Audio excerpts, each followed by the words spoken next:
Papa and the Pioneer Quilt, Jean van Leuven, and pictures by Rebecca Bond.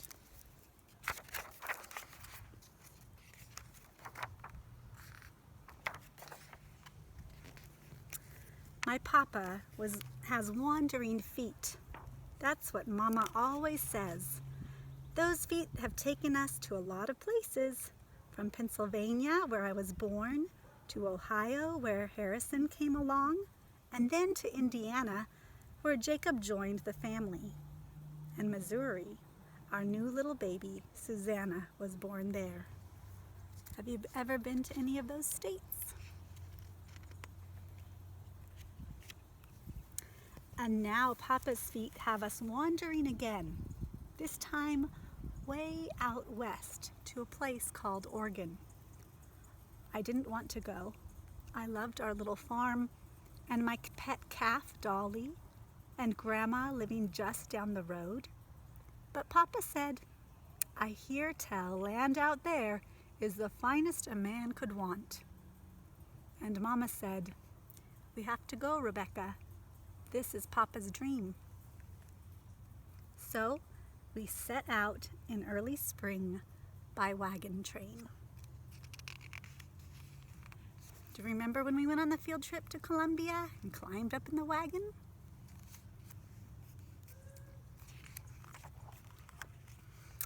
Trouble was, my feet looked like they'd be worn out before we got there. I walked along beside the wagon 10, 12, sometimes 15 miles a day. My shoes were all scuffed up before we even got to Kansas. You think about the laps we run at school and how much you do for mileage club. Some of you do 1 mile a day for mileage club, but Rebecca may walk up to 15 miles a day.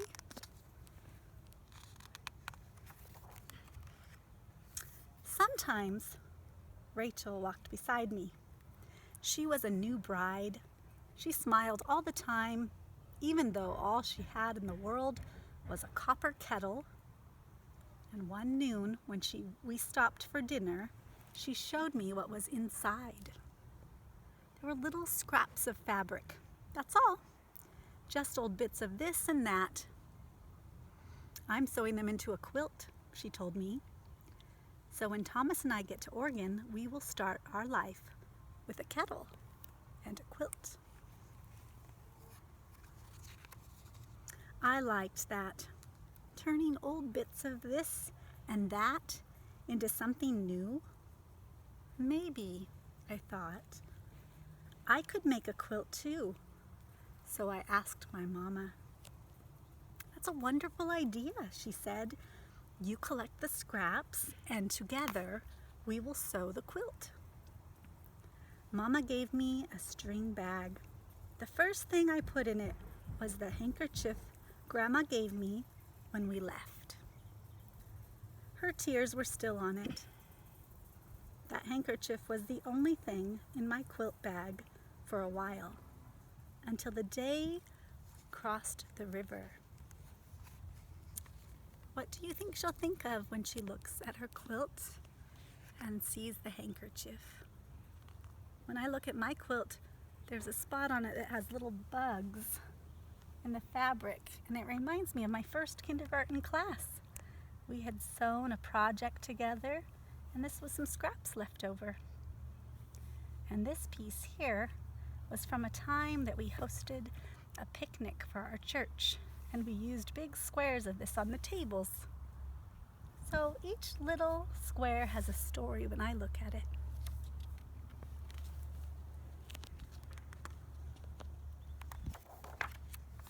Oh, that river water was flowing fast. Papa tried to hold on to the oxen, but he was pushed under. Next thing we knew, the river carried him away. "Papa!" cried Jacob. 3 men pulled him out and laid him on shore. He lay so still, my heart pounded. Jacob started to cry.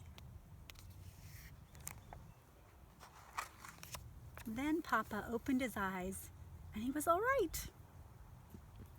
but not his shirt, ripped from top to bottom.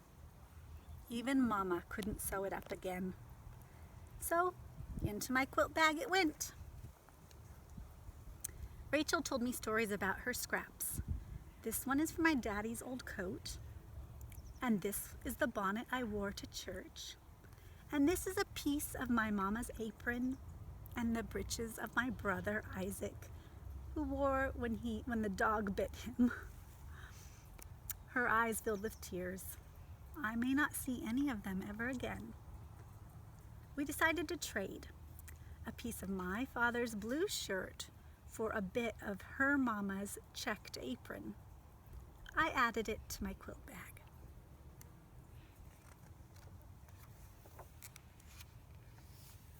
Have you been noticing the places they traveled through in the story so far? Can you think of some landmarks we've seen? A few weeks later, we were in Nebraska. A new family joined our wagon train. They had 7 girls, and one of them, Maddie, was my age. It was so nice to have a friend. Maddie and I watched the little ones together, and we looked for prairie dogs and talked about home. One day we found a whole field of bluebells. "Oh, let's pick some," said Maddie. We picked bunches to decorate the wagons and more for our hair. I placed a crown of buttercups on Susanna's head. She didn't like it.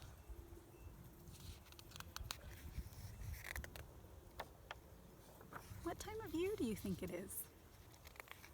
It's a good guess. Maddie walked with me through all of Wyoming to where the trail split off for California. Hey, is that where you live? In California? That's right. There, we sadly waved goodbye. Wait! She came running back, pushing her sunbonnet into my hand.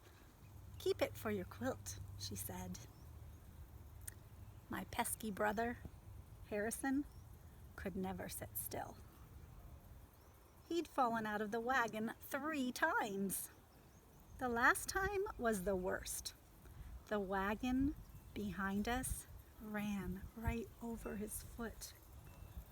Papa said it wasn't broken, and Mama hugged him close, and then she saw his breeches were in tatters.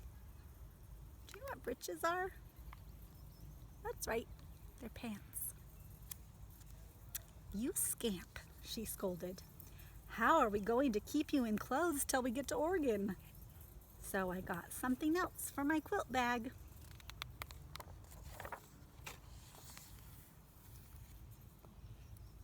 At last we reached the mountains. Everyone had to get out of their wagons and walk to lighten the load for the oxen. But the trail was so steep, and the poor oxen were so tired. Papa coaxed them. Do you know what it means to coax someone or something?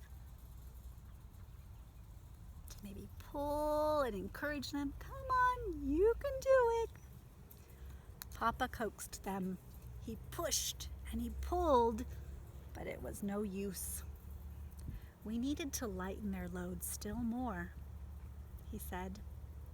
We left a trunk of Mama's good china beside the trail. Mama cried.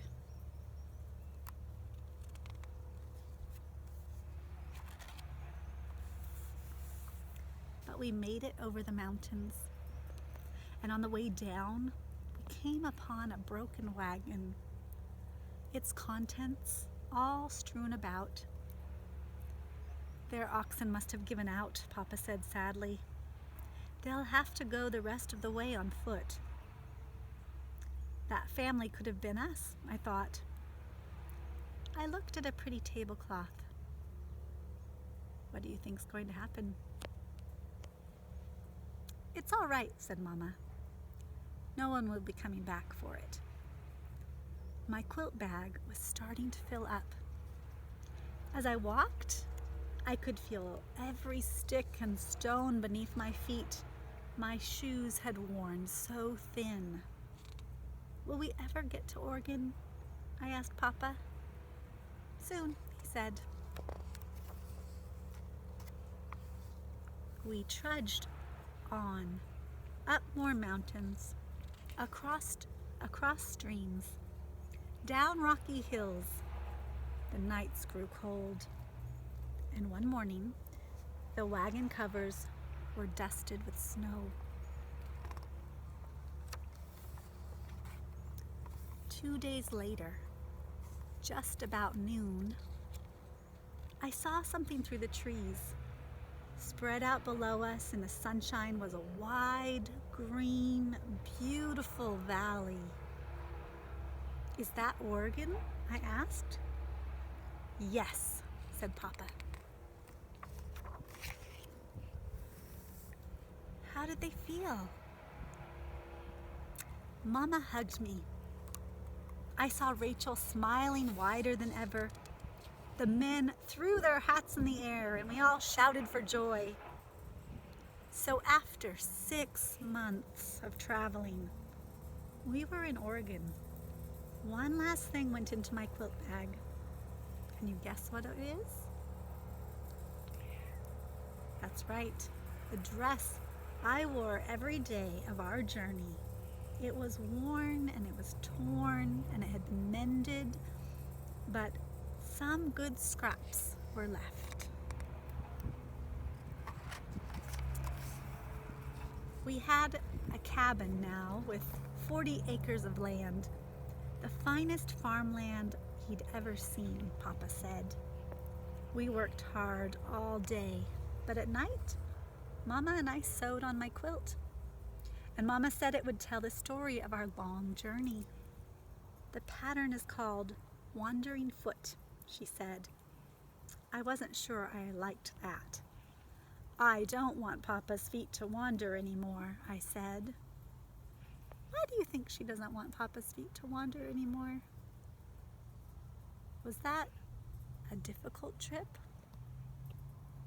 I think so too. They went over so many different types of land, left so much behind. Maybe they won't, Mama said. We're almost to the ocean. We're about to run out of country. Have you been to Oregon?